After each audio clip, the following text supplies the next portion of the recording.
Hi, friends. Just wanted to celebrate our patron, St. John Paul II's feast day today, and uh, join that in sharing some reflections on his influence in the ministry and in my life and in all of our lives.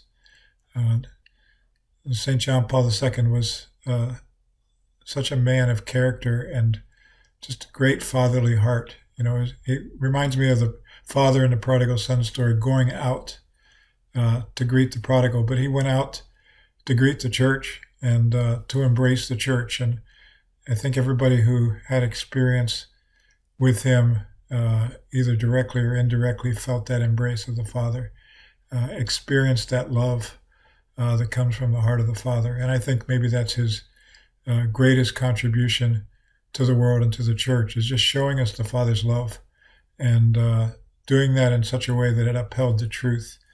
I remember my first introduction in a very personal way to John Paul II was reading his encyclical Veritas Splendor. And I just remember my heart burning as I read that, and just seeing the beauty of the church, the beauty of the teachings of the church, the beauty of Christ and the Gospels, and how that permeated every aspect of life and needed to.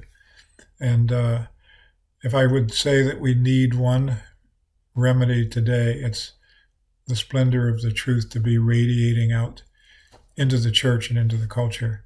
And John Paul II did that not only with his writings, but with his example, his words, his love.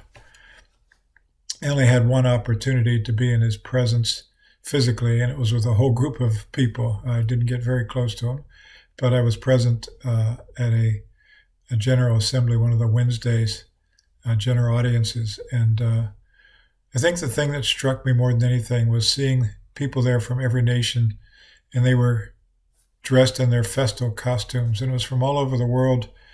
And one by one, they'd get up and sing to him in their native language, and he would respond to them, to most of them in their native language, back to them. And it just said a lot about the person, of how he met each one where they were. But it was also, for me, a picture of heaven, from the book of Revelation, when we hear about every tongue and tribe gathered together and singing songs of praise to God.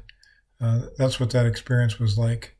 But it was through his writings primarily, and particularly through the theology of the body, that I really began to be formed by his understanding of the Gospels and his understanding of the love of the Father, the mercy of the Father.